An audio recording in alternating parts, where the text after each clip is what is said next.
भाई और बहनों, इस सुंदर समय के लिए जो प्रभु हमें देता है, प्रदान करता है कि हम उसके वचन का अध्ययन करें, मैं सोचता हूँ कि दुनिया में तमाम समय से ये अच्छा समय हमारे लिए है कि थोड़ी देर 24 घंटे में कम से कम पौन घंटा हम प्रभु के वचन में ध्यान दे सकते हैं, गौर कर सकते हैं, और ये हमारे अनंत भलाई के लिए है। दुनिया में परिवार को समय देना, अपने जीवन को समय देना, अपने जॉब या कार्य को समय देना, ये जरूरी है, ये आवश्यक है।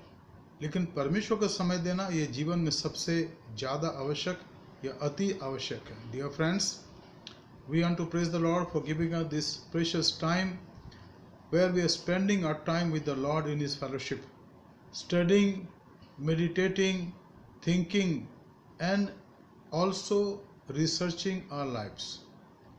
Because this is in practice for our eternity.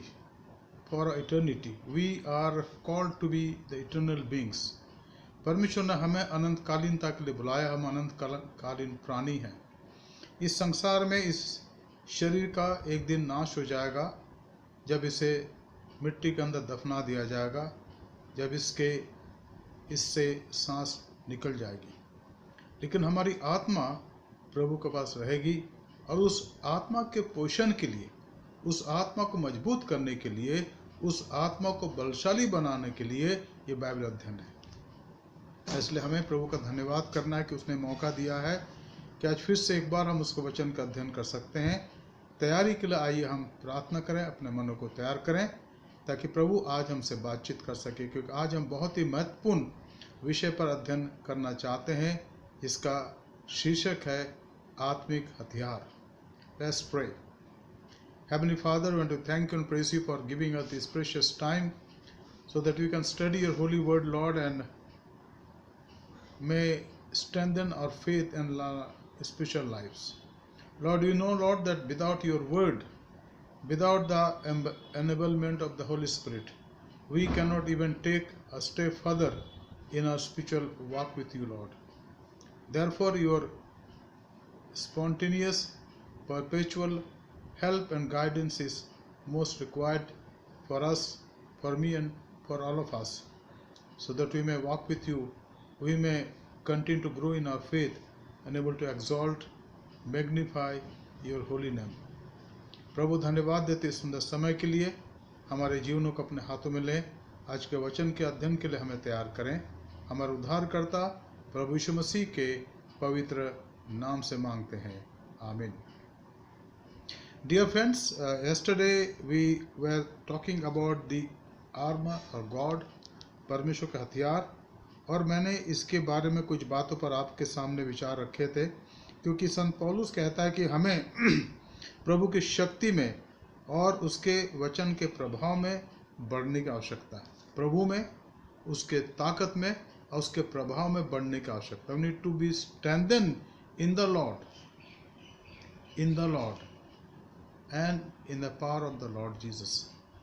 फिर हमने देखा कि हम इसलिए करना है ताकि हम शैतान के युक्तियों के सामने खड़े रह सकें।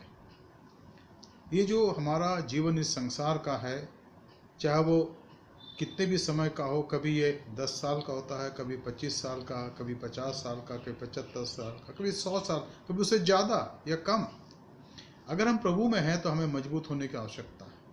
If we live in the Lord, we need to be strengthened in our faith. And this evening, I'd like to talk with you about this.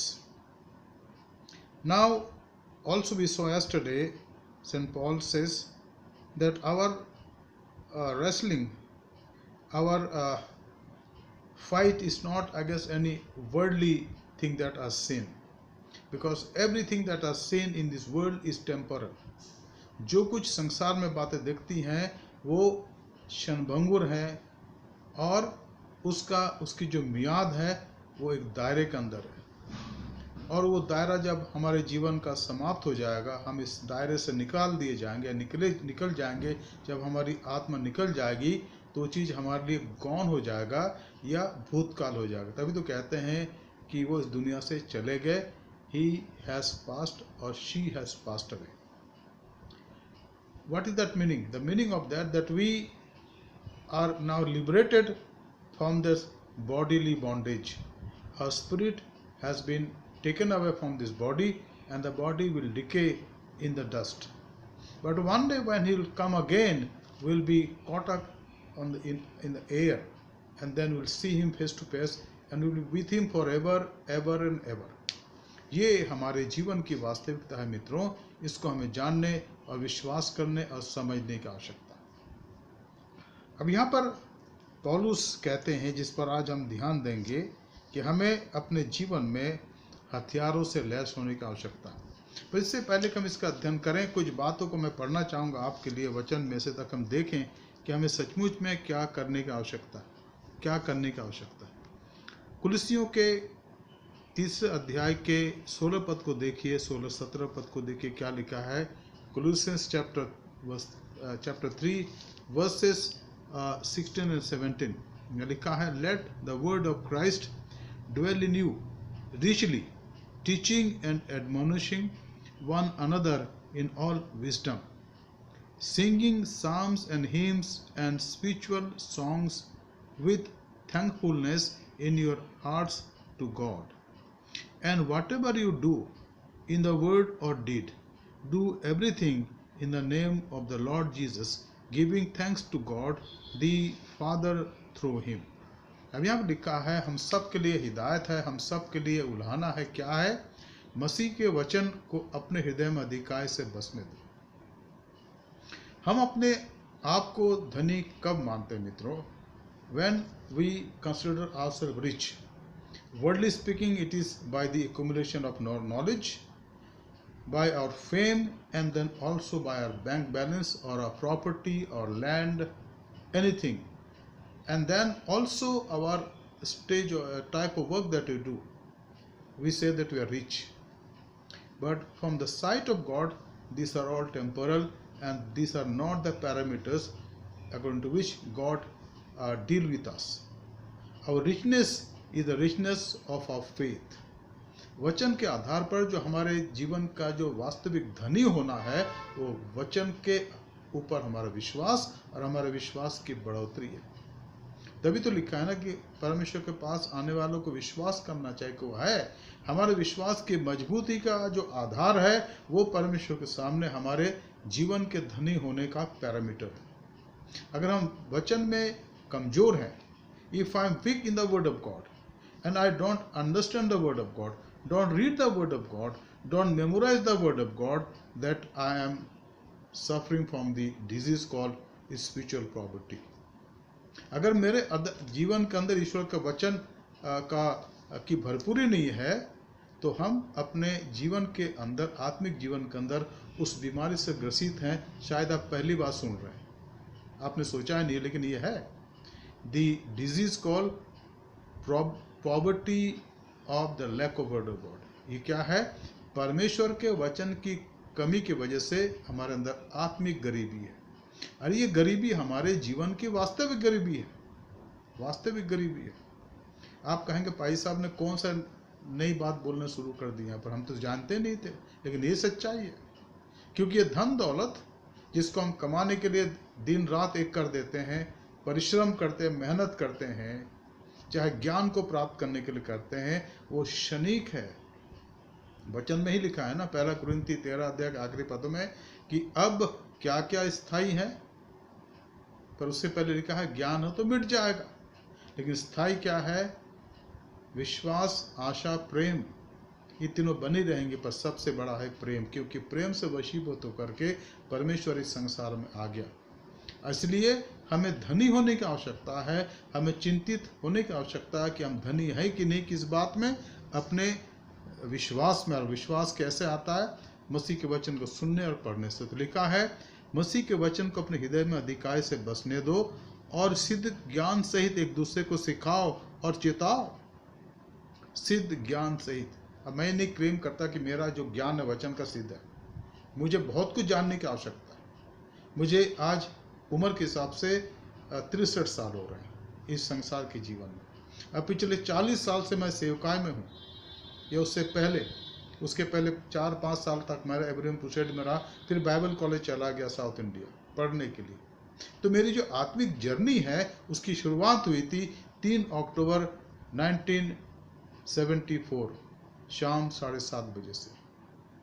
जब मैंने प्रभु को पहचाना, जाना, मैंने अपने पापों की क्षमा को प्राप्त करा और फिर प्रभु ने मुझे नया जीवन दिया। वहाँ से मेरे आत्मिक जीवन की शुरुआत हुई, जो आज 45 साल हो रहे हैं, 46 साल हो रहे हैं।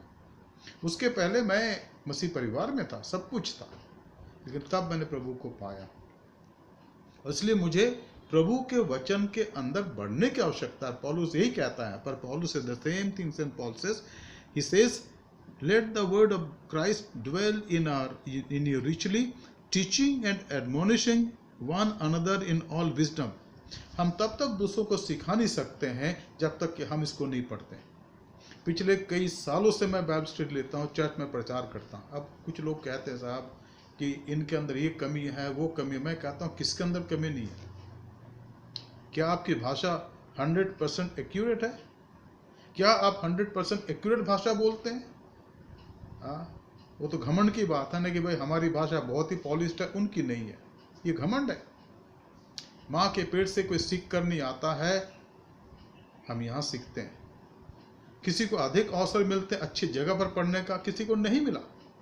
जब नहीं मिला तो वो स्तर रहता है आगे चल करके, लेकिन लोग अपनी मेहनत से अपने लैंग्वेज को पॉलिश करते हैं, लेकिन वो इमेटीरियल है।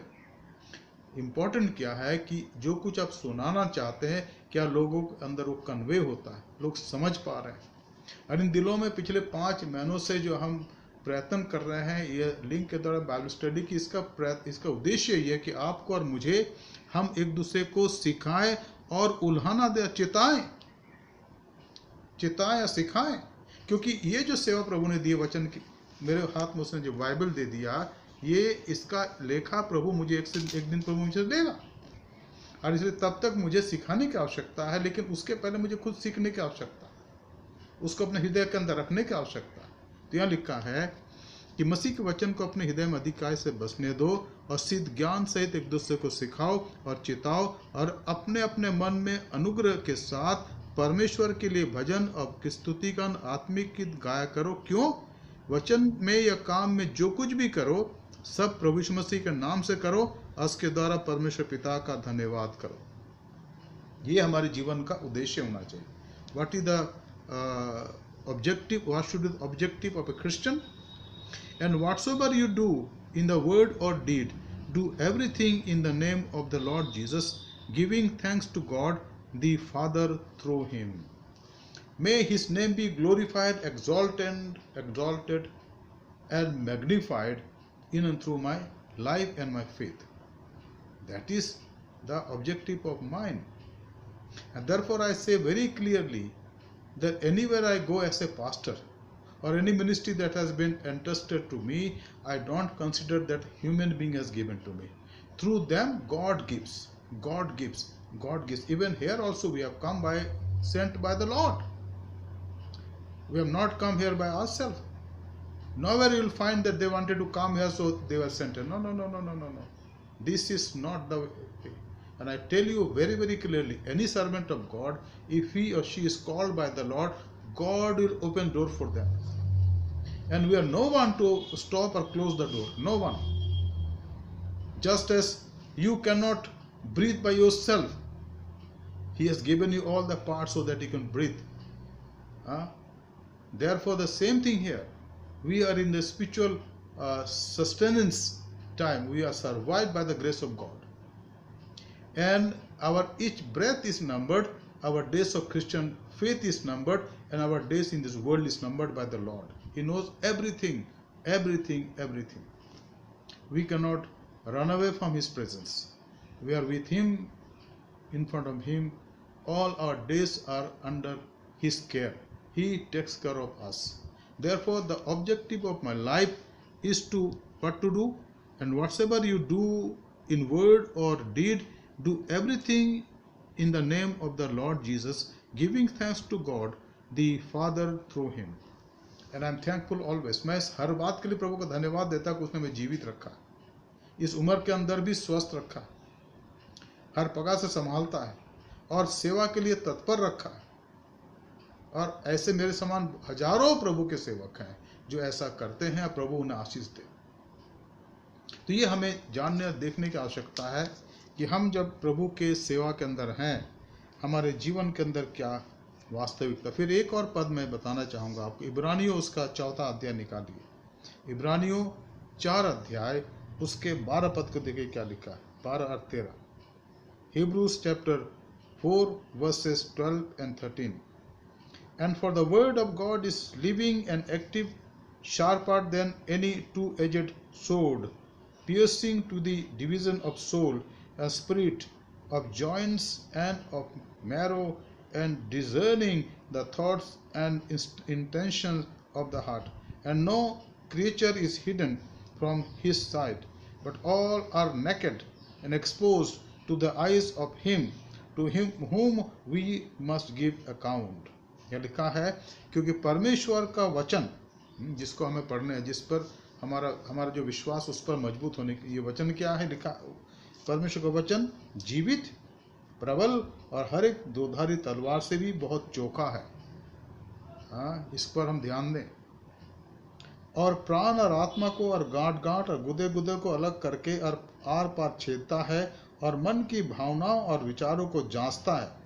सृष्टि की कोई वस्तु उससे छिपी नहीं है, वरन जिससे हमें काम है उसकी आंखों के सामने सब वस्तुएं खुली और प्रकट है। ये जीवन का उद्देश्य होना चाहिए। मसीह में आने के बाद ये हमारे जीवन का उद्देश्य होना चाहिए कि हम अपने जीवन में परमेश्वर के वचन से अपने आप को परिपूर्ण करें। ये वचन वो वचन है जो जीवित है, क्योंकि जीवित ईश्वर का वचन है। ये बाइबल को लिखे हुए कम से कम 2000 साल हो गए और 16 साल के अंदर लिखा गया, 1600 सालों में।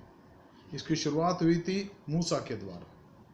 मूसा का वक्त करीब 3500 साल पहले का, तब इसकी शुरुआत हुई थी और ये लिखा गया 1600 सालों में।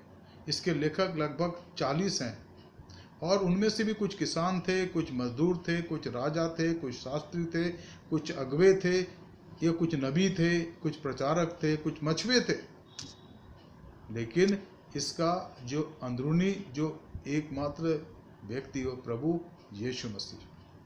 इसके 2 भाग हैं, पुराने नए नियम 66 किताबें हैं, पुराने नियम में 39 किताब, नए नियम में 26 किताब, 27 किताब। और इन किताबों का एक ही उद्देश्य है, परमेश्वर की योजना को जाहिर करना। उस पर हमारा विश्वास, उस पर हमारी आस्था, और उसमें हम बने रहेंगे, यही हमारे लिए आनंद और शांति की बात है। ये पुस्तक दुनिया की सबसे पुरानी पुस्तक है, जो ऑथेंटिक है, जिसका समय दिया गया है। हमें इस पुस्तक को जानने, समझने और आत्मसात करने की आवश्यकता है। इसलिए लिखा है कि हम अपने जीवन में इस पुस्तक से प्रेम करें, क्योंकि इसी के द्वारा हमारा जीवन प्रबल होता है, प्रबल बनता है। और ये वचन प्राण को, आत्मा को गांठ गांठ और गुदे गुदे को अलग करके और वार पार छेदने की सामर्थ रखता है। ये मन की भावनाओं को और विचारों को जांचता वचन। इसको पढ़िए, ये आपसे बातचीत करेगा। इसलिए विचार जो है मैं रखना चाहता हूँ कि जो मन का परिवर्तन है, ट्रांसफॉर्मेशन है, इस वचन के द्वारा प्रभु यीशु मसीह के नाम से पवित्र आत्मा करता है। किसी इंसान के अंदर ताकत नहीं किसी के हृदय को बदल दे। आज जो बहुत बड़ा डिबेट चल रहा है ना, वो डिबेट बेसलेस है। इंसान दूसरे के मन को क्या बदलेगा, वो तो बाहरी रूप को देखता है। इसलिए लिखा है यिर्मयाह की पुस्तक के 17 अध्याय के 9-10 में लिखा है कि मन तो सबसे ज्यादा धोखा देने वाली वस्तु है। मन को कौन जानता है? मनुष्य मन को कौन पहचानता है? परमेश्वर पहचानता है। अगर परमेश्वर के सामने आकर हम पापों का प्रायश्चित करते हैं, पाप मानते हैं, तो हमारे पाप धुल जाते हैं और परमेश्वर में नया जीवन प्रदान करता है।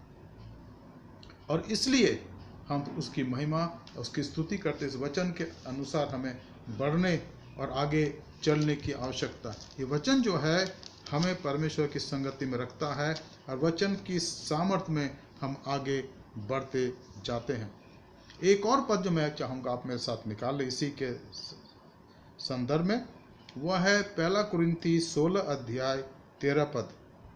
1 कुरिन्थी 16 अध्याय 13 पद, जहाँ लिखा है, जागते रहो और विश्वास में स्थिर रहो, पुरुषार्थ करो, बलवंत हो जाओ। जागते रहो। हमें जागने की आवश्यकता है, चैतन्य होने की आवश्यकता है, हमें सावधान होने की आवश्यकता है, हमें जागने की आवश्यकता है ताकि हम विश्वास में मजबूत हो जाएं। Dear friends, we are called to become watchful, stand firm in the faith, act like men, be strong. This is a command of God for us. Otherwise, our life will become shallow and we'll get nothing. एक और वचन मैं चाहूँगा आप निकाले, ये है यूहन्ना उसका 14 अध्याय और यहाँ 20 पद में देखिए क्या लिखा है। यूहन्ना 14 अध्याय 20 पद क्या लिखा है? उस दिन तुम जानोगे कि मैं पिता में हूँ और तुम मुझ में हो और मैं तुम में हूँ। कैसे जानोगे? वचन को पढ़ने के द्वारा। क्या लिखा है? In that day you will know that I am in my Father and you are in me and I in you. Jesus has said no. Without me you can do nothing. मेरे बगैर तुम कुछ नहीं कर सकते। इसलिए हमें जानने की आवश्यकता है कि हमारा आत्मिक स्तर जो है किस पर आधारित होना है? वचन पर। और ये वचन कौन है? देहधारी वचन है। ये परमेश्वर का मानविक रूप है यीशु मसीह में। इसलिए हमें इसमें मजबूत होने की, we need to become strong in the word of God. Word of God. In that day you will know that I am in my Father and you in me and I am in you. There should be union of our life, spiritual life, with the Father, Son and Holy Spirit. And that is discipleship, that is following Christ. We follow him day by day. With this understanding, let us now turn to our text and study one by one. क्या लिखा है यहाँ पर? हम देखिए यहाँ पर क्या जो लिखा है उसको हम पढ़े और समझे। यहाँ इफिसियों की पत्री के अंदर संत पौलुस कहते हैं यहाँ 7 प्रकार के हथियारों का वर्णन है। पहली बात यहाँ लिखा है, सत्य से अपनी कमर कसकर। सत्य जो है वो स्वयं यीशु मसीह का व्यक्तित्व है। प्रभु यीशु मसीह ने यूहन्ना के अंदर कहा कि अगर सत्य तुम्हें स्वतंत्र करेगा तो तुम स्वतंत्र हो जाओगे। मित्रों, सत्य बोलना हमारे जीवन का आदर्श, हमारे जीवन का उद्देश्य होना चाहिए। सत्य बोलें, और सत्य अगर हम बोलते हैं तो कभी भी हम लज्जित नहीं होंगे। जब हम झूठ बोलते हैं, गलत बोलते हैं, गलत अफवाहें फैलाते हैं तो हम लज्जित होंगे आगे चलकर। सत्य बोलने का मतलब है यीशु मसीह को आत्मसात करना। The meaning of telling truth is to understand Jesus Christ because he is the truth. उसने कहा ना कि मैं सत्य हूं। Acknowledging Jesus Christ, knowing that he is my Lord, is to talk as per his nature. उसके स्वभाव के अनुसार बोलना है, वो सत्य बोलना है। और इसलिए प्रभु यीशु मसीह ने कई बार बोला, मैं सोचता हूं कि पूरे इतिहास में, in whole of history, there is none but Jesus Christ who has said several times, I tell you verily, verily. The word that I talk to you, it doesn't have any lie. It cannot be contradicted anywhere. जो मैं कह रहा हूँ वो सत्य है। तुम देख लो, वचन पढ़ के देख लो, साइंस देख लो, सब देख लो, लेकिन ये सत्य है। और सत्य क्या है? कि मार्ग और जीवन में बिना मेरे द्वारा तुम पिता के पास नहीं पहुंच सकते। सत्य तो यहां लिखा है, सत्य से अपने कमर कसकर। Gird yourself with the truth. Strong therefore having fastened on the belt of truth. Belt क्यों लगाते हैं? ताकि हमारा जो वस्त्र है ना वो थोड़ा टाइट रहे शरीर के अनुसार, नहीं तो नीचे गिर सकता है, उतर सकता है। हमें अपने जीवन में सत्य को आत्मसात करना है। सत्य को आत्मसात करना है। जो व्यक्ति सत्य में चलता है वो कभी लज्जित नहीं होता। इसमें एक और बात है कि अगर कोई बात हमारे जीवन की होती है जो अनजाने में या जानबूझ के, उसको मानने की आवश्यकता है। यहाँ मान ले, वहाँ नहीं खुलेगा। यहाँ ना माने, वहाँ खुल जाएगा। इसको याद रखने की आवश्यकता है। हम उसके आत्मा के सामने से भाग कर नहीं जा सकते। और यहाँ पर मानने का मतलब ये नहीं कि सबके सामने मानिए, आप परमेश्वर के सामने मानिए, क्योंकि वो आपके हृदय को किताब के समान पढ़, जैसे मैं बाइबल पढ़ रहा हूँ ना, समझा रहा हूँ आपको, ठीक उसी प्रकार से मानने का अर्थ है, गलती मानने का अर्थ है, पाप मानने का अर्थ है परमेश्वर के सामने अपने आप को खोल देना, उसके लिए उससे माफ़ी मांगना। भजन 51 जो है वो दाऊद का कन्फेशन है। दाऊद ने पाप स्वीकार करा, अब भजन 51 में साफ साफ लिखा है। और दाऊद आज स्वर्ग में है क्योंकि उसने अपने आप को प्रभु के लिए शुद्ध कर दिया, और परमेश्वर के सामने वो अनंत काल तक बना रहेगा। तो सत्य से अपनी कमर कसकर, ये पहली बात है। दूसरी बात है, और धार्मिकता की झिलम पहनकर, झिलम जिसको लड़ाई में जाते समय सैनिक पहनते थे, राजा महाराजा पहनते थे, जो जाल का बुना हुआ बहुत ही मजबूत होता था, जो जिसको सीने में लगाया जाता था, झिलम, ये सर में लगाया जाता, झिलम यहाँ लगाया जाता था, ताकि तीर या कोई और जो आर्म्स हैं जिससे लड़ाई करते थे, भाला फेंकते थे, वो इंसान को ना मारे। यहाँ लिखा है दूसरा जो आर्म है वो है, and having put on the breastplate of righteousness. ये क्या है? बाइबल में लिखा कि प्रभु यीशु मसीह हमारी धार्मिकता है। जब हमारे पाप क्षमा हो जाते हैं तो परमेश्वर हमें अपने परिवार में स्वीकार करता है धर्मी के रूप में। When our sins are forgiven, Jesus inducts us in the kingdom of God as His children, and our life is there, written, our name is there, and as a righteous person. Forgiven sinners, क्षमा प्राप्त हुए पापी के रूप में हम वहाँ पर हमारा नाम लिखा जाता है। लूका 10 अध्याय के 20 पद को अगर पढ़ें तो लिखा है, यीशु मसीह ने कहा कि इससे मत खुश होना कि तुम्हारे अधिकार में आत्माएं, दुष्ट आत्माएं हैं, और तुम बड़े बड़े काम कर सकते हो, पर इससे खुश होना कि तुम्हारे नाम स्वर्ग में लिखे गए हैं।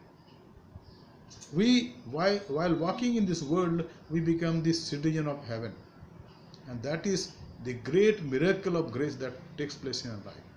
Earlier, our names were written in the earth, on earth, and you can read that. आप उसको पढ़ सकते हैं, यर्मिया उसके 17 अध्याय के 13 पद में पढ़ सकते हैं कि जो लोग इस्राएल के पवित्र को पवित्र नहीं मानते हैं, उनका नाम जमीन पर लिखा हुआ है। साफ लिखा। मैं आपके सामने कोई धोखाधड़ी नहीं करना है, यहाँ पर आपको साफ बताना है, पढ़िएगा आप मेहरबानी से। लेकिन जिस दिन आप प्रभु को ग्रहण करते हैं, स्वीकार करते हैं, आपके नाम यहाँ से काट करके जब काटा जाएगा तब तो वहाँ लिखा जाएगा। दोनों जगह थोड़ी नाम लिखा होता है, नाम एक ही जगह लिखा होता है। अगर आपने प्रभु को पश्चाताप के द्वारा ग्रहण करा, स्वीकार करा, तो पवित्र आत्मा आपके नाम को यहाँ काट देगा और आपका नाम स्वर्ग में लिखा जाएगा, जिसके लिए यीशु मसीह ने कहा कि तुम इससे आनंदित हो हमेशा के लिए, क्योंकि तुम्हारे नाम स्वर्ग में लिख दिए गए। और प्रभु अपने उन भक्तों का नाम लिखता है जिसको उसने अपने लहू के द्वारा धर्मी बनाया, उनके पाप क्षमा किए। तो लिखा है कि धार्मिकता के झिलम पहनकर उससे हम शैतान की तीरों को बुझा सकते हैं, शैतान की तीरों से हम रक्षित होते हैं, हमारी रक्षा होती है। तीसरी बात लिखा है, और पाँव में मेल के सुसमाचार की तैयारी के जूते पहनकर, and as shoes for your feet having put on the readiness given by the gospel of peace. पाँव में मेल के सुसमाचार के तैयारी के जूते, क्या मतलब है? प्रभु यीशु मसीह इस संसार में मेल मिलाप करने आ गए, और हम पढ़ते हैं 2 कुरिन्थियों 5 अध्याय के अंदर, इसको पढ़ लीजिएगा। और उसने हमें हमारा मेल मिलाप पिता से कर दिया, नहीं तो हम उसके बैरी थे। यशायाह की 53 अध्याय में लिखा है कि हम सब के सब ने अपना मार्ग लिया था। We had gone astray from the Lord, we were his enemies, but virtue of coming of Christ into this world and our faith in him, trust in him, we are reconciled with God, and now we are the ambassador of that reconciliation in this world. हम प्रचार करते हैं, क्या प्रचार करते हैं? लोगों को बताते हैं कि परमेश्वर के साथ मेल मिलाप करो। हम लोगों को बताते हैं, प्रोत्साहित करते हैं कि परमेश्वर के साथ मेल मिलाप कर लो। ये हमारी सेवा है, ये हमें सेवा दी गई है। इस बात पर हमें गौर करने की और इसको समझने की आवश्यकता है। पाँव में मेल के सुसमाचार की तैयारी के जूते को पहनकर। चौथी बात, चौथा अस्त्र, और इन सब के साथ विश्वास की ढाल लेकर स्थिर रहो। जिससे तुम दुष्ट के सब जलते हुए तीरों को बुझा सको। विश्वास की ढाल, ढाल, ढाल, यह लिखा है, in all circumstances take up the shield of faith which you can extinguish all the flaming darts of the evil one। वो हर रोज हमला करता है आत्मिक रूप से, उसके तीर हैं, शैतान के तीर हैं जो हम पर गिरते, लेकिन अगर हमने विश्वास रूपी ढाल को रखा अपने सामने तो शैतान सर के सामने रखिए, पीछे लड़ाई में यही होता था ना कि जहाँ से वो चैतन्य होते थे, भाई तीर आ रही है, कुछ आ रहा है, तो सामने से बचा सकते, चेहरे बचा लेगा, मुंह बचा लेगा, सीने को बचा लेगा और शरीर के बाकी अंगों को बचाएगा। उसका कार्य होता था शरीर की रक्षा करना। और हमारी रक्षा कैसे होता है? विश्वास से होता है। We are being protected because of our faith. Whenever Satan brings doubt in your mind, in your heart, just use the shield of faith and say, I know the Lord Jesus and He is there, and whatever promises He has given, He is fulfilling in my life. Satan, go away. Go away. You can't defeat me because of your lies. So this is what is written here, that I need to gird myself with the shield of faith.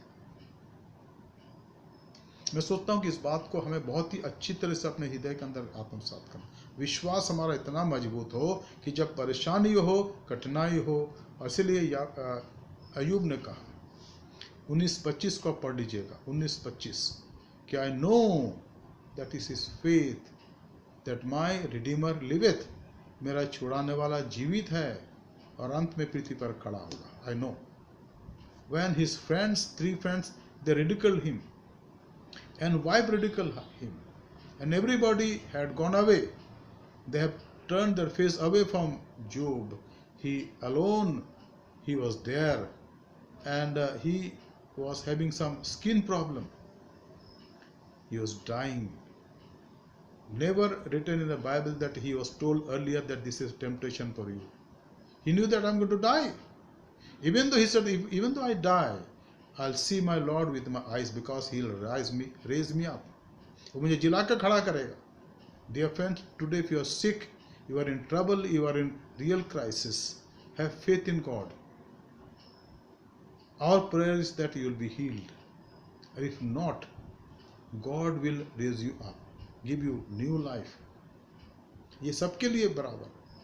हमें इस विश्वास में मजबूत होने की और उसमें बढ़ने की आवश्यकता। हमारा विश्वास इतना मजबूत हो जाए कि हम शैतान के तीरों को उसका सामना कर सकें। 5वीं बात लिखा है, और उद्धार का टोप, take the helmet of salvation. ये इसमें हम यहाँ से सोचते हैं ना, शैतान यहाँ हमला करता है। आज कितने हेरेटिकल ग्रुप्स हैं जो हमारे आसपास घूमते हैं। हमारे इस चर्च के अंदर भी संडे को कुछ बाइबल लिख के चले जाते, रख के चले जाते हैं, जो हेरेटिकल ग्रुप के बाइबल है, आप जानते हैं। और अगर आप पढ़ने लग जाए तो आप बहक जाएंगे।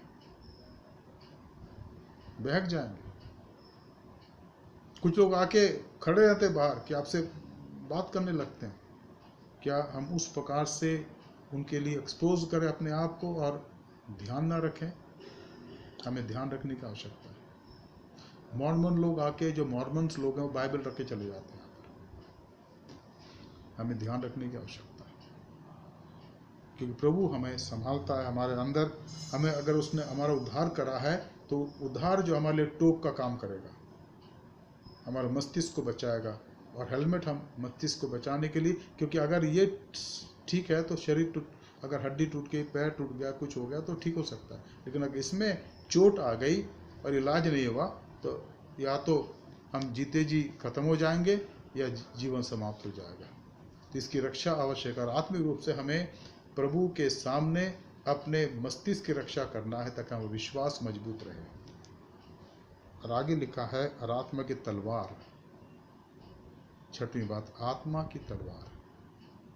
तलवार से लड़ते हैं, पवित्र आत्मा आपको इतना ज़्यादा शक्तिशाली बनाएगा कि आपके सामने खड़े नहीं हो सकेंगे। आप याद करें, हम याद करते हैं जब गोलियत दाऊद के सामने खड़ा था और ऐसे ही बार बार आता रहा, ललकारता रहा और इसराइली भागते रहे।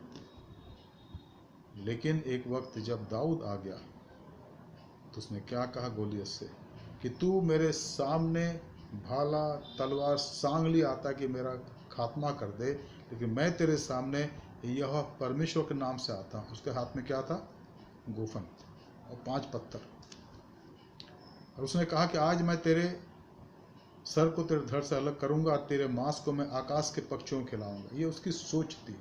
लेकिन ये बच्चा जो चरवाहा था, जो प्रभु का भय मानता था, उसने जब गोफन में पत्थर डाल के घुमाया, उसको चलाया, तो वो गोलियत के यहाँ लगा।